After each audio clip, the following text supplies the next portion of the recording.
Hello ladies and gentlemen, and welcome back to my channel for my first ever Mafex figure unboxing and review video. Now I've seen the comments, you'll want to see Mafex content on the channel, so I thought why not start off with this guy, the black suited version of Batman from my favourite Batman story of all time, The Dark Knight Returns.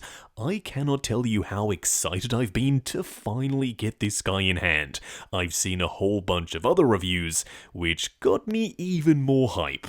Do let me know if you enjoyed the video, and I could potentially go ahead and pick up this entire line, because you all know, if I'm going in on something, if I'm jumping down that rabbit hole, chances are I'm going all the way down. What we are going to do now though is get the box laying flat in the light box and do the unboxing. Here of course we have the box art, and with this being the first time I've ever reviewed anything from Mafex, I didn't really know what to expect here. We do have an open window showcasing The Dark Knight inside, an image of the figure down below, plus the Dark Knight Returns logo. On the side of the box, another image of Batman, and then a ton more on the back, including some very iconic poses. Now I am tempted to pick up the blue suit version with Carrie Kelly in the 2-pack. Do let me know if that's something you'd like to see reviewed on the channel. I do absolutely love that they've included an image of Batman drawn by Frank Miller in the background of the box. It's a very classy touch and not something that they really had to do. They could have literally just left it as black cardboard and I don't think anybody would have complained. But no, Mafex spent the extra coin to print that image on the inside. As for Batman himself, first in-hand impressions are pretty darn positive. This guy is a weighty figure, which makes sense because this is an older, grizzled, beefier version of Batman. What we are going to do now though is get all of his accessories laid out in the light box and take a closer look at everything he comes with. Here we have all the parts and pieces. Now starting off with the display base first, I was super surprised to see that he actually does come with one. I've been reviewing SH Figuarts figures and they don't really come with display bases, so this is new to me. It's translucent, it's relatively simple, you have 3 different ports where you can peg the arm into, and it's articulated at multiple different sections. You also have this waist clamp up top, and you do have screws, so you can tighten it if you find it's a little bit loose. You also do get 2 different head sculpts for Batman, and they are both done in the Dark Knight Returns style. Nice little short ears, and the cowl is black with white eyes. Now, the skin texture is relatively simple. It's supposed to be a comic book version of Batman, so I'm perfectly fine with that. I do like that you get an angry expression because in Dark Knight Returns, this version of Batman is a very angry dude. You also get a full array of Batman hands, including open palm hands, some hands that you can use to recreate that iconic pose of him jumping with the lightning in the background, and also a hand where you can wedge the batarangs into to make it look like he's got them in between his fingers, because, well, he actually does. And to go along with those hands, you get 8 very tiny but also relatively sharp and prickly silver batarangs. So if you happen to lose one, not to fear, you do have 8 of them.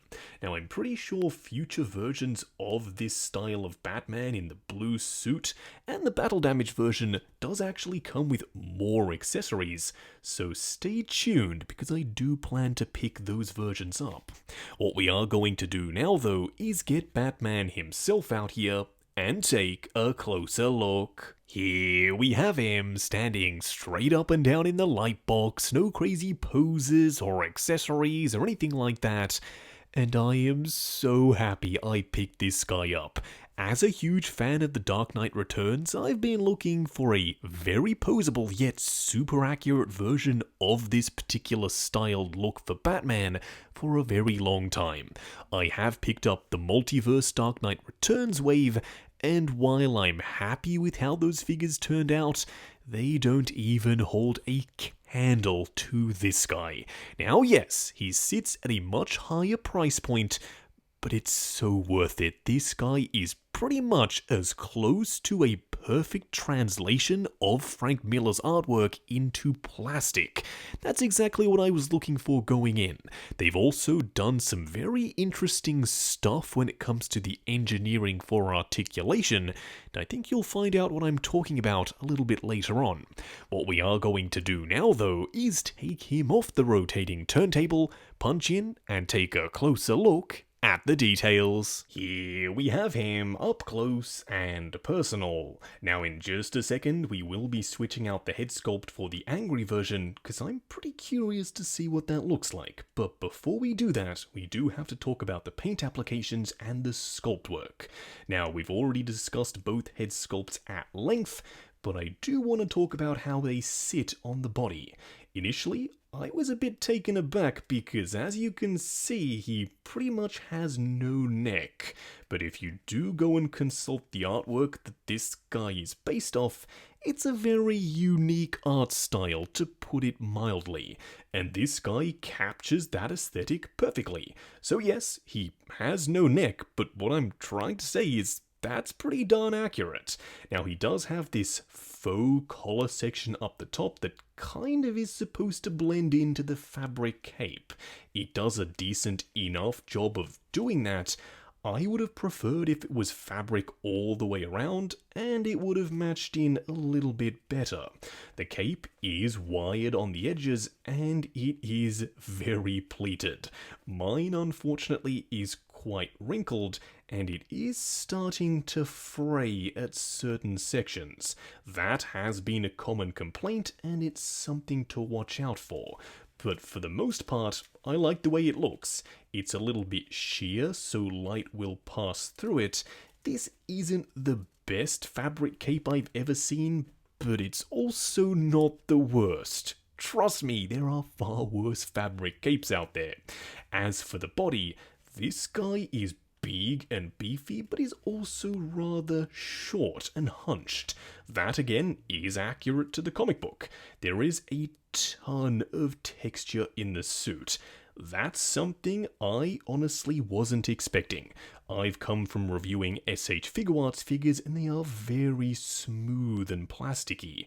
This guy has a lot to look at in terms of sculpted in wrinkles and texture on the suit itself, as well as shading. His suit is actually multiple different colors of paint layered over the top of one another to create multiple different areas of shadow and highlights. I really like the way it looks. The bat symbol is very crisp and clean on mine, and it's fully sculpted in. That's not just painted on his chest. The belt is a separate piece that can float around. It's pegged in at the back. It's hopefully not going to go anywhere and not get in the way of posing. I also like that you have multiple different styles and widths of pouches, so you've got slimmer ones and bigger ones with multiple different buckles and connections. It just creates a little bit more visual interest on a piece that would otherwise be a little bit boring. You can also see it's been cast in this mustard yellow with a wash over the top that's seeped down into the crevices. As for the legs, there is a ton of sculpt work here as well. There are wrinkles on either side where the pants would bunch together with the trunks over the top, and yes, Batman is wearing his trunks on the outside. Coming down to his boots, they are very simply black boots.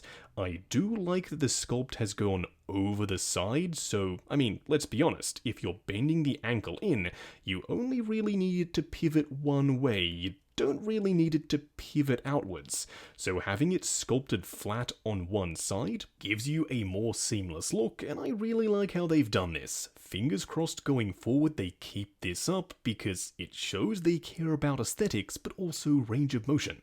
The boots themselves are simply painted in black, with no tread detail sculpted underneath. There are some wrinkles on the surface, and the same thing can be said for his gloves. They're a little bit more subtle and a little bit more smooth, but you can still make out a few surface details here and there. He also has the fins on the back. They are a little bit rubbery, so you shouldn't have any issues with breakage. As for switching out the head sculpt for the angry version, oh yes, that's the Frank Miller Batman I know and love. He's grizzled, he's angry, and he's ready for war. This is exactly how I'm going to be displaying him in my collection. Now, it does still sit a little bit low on the neck, but we've already discussed why that's the case. I'm perfectly fine with it. It suits this body perfectly. Do let me know which of the two head sculpts you prefer though, down in the comments below. Now for a quick side-by-side comparison, here we have the Mafex Batman on the left and the Multiverse Mattel Armored Batman on the right. And as you can see, there is a size difference here. But that actually works for me. Because regular suit Batman isn't wearing all of this armor plating, it makes sense that he's going to be a little bit shorter. Now, I will be attempting to pick up the Mafex version of Armored Batman, and I'm actually really excited to get that in hand now after reviewing this guy.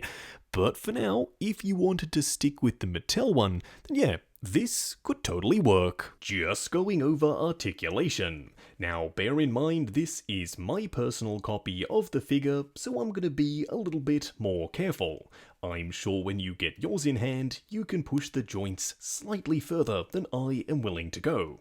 Now, starting off with the head sculpt, there is a ball joint at the base of the head and another at the base of the neck. Looking forward to there, going back to there, swivel and pivot side to side. The arms can actually be extended out to give you slightly more range, going up to there, going forward and back, butterfly joint at the shoulder that also hinges up and down, swivel at the bicep, a double bend at the elbow that gets you just past 90, plus a hinge and swivel for the wrist peg. The torso has a ball joint at the midsection and another at the waist, combined crunching forward to there, going back to there, swivel and pivot side to side. Now the legs can be dropped down to give you slightly more range, going forward to there, out to there. You do have a swivel at that upper section as well, a double bend at the knee that goes just past 90, a hinge and swivel for the ankle, plus toe articulation. Just wrapping up on the Mafex Dark Knight Returns Black Suit Batman. Now, I do not know why I waited so darn long to pick this guy up, for as big of a Dark Knight Returns fan as I am. I absolutely adore this figure. This is pretty much, in my opinion, the perfect translation of Frank Miller's artwork into 3D action figure format. Does that mean he's a perfect figure though? No, I think he should have come with more accessories, maybe an unmasked Bruce Wayne head sculpt, some battle damage pieces, a swap out chest logo, and the material for the cape is questionable. But other than that, he ticks all of my boxes. He matches the aesthetic of the artwork, yep, tick from me. He has a ton of texture on the surface of the suit, another tick, there is shading, and the accessories that he does come with, including 8 batarangs, can actually be used in a very comic book accurate way by slotting them in between his fingers. I am all about this figure. I am super tempted to now go out and buy pretty much all of the different versions. They have the Triumphant Edition, the 2-pack with Carrie Kelly, there's the Armored Batman, there's Superman, there's Joker. I am this close to going all in on this line. Do let me know what you think about that, and if you'd like to see more reviews on Mafex figures going forward, because I am super pleased with this figure and I am kicking myself for not getting him sooner. Now, if you are interested in seeing more reviews, do hit that subscribe and bell notification icon so you're notified as soon as brand new content goes live on the channel. If you are heading down to the description, check out the link to 6 Scale Network, the Facebook group. Come along, chat figures, share photos of your collection, and of course, see what's coming up next on the channel. Like, comment, and subscribe, and we'll catch you in the next video.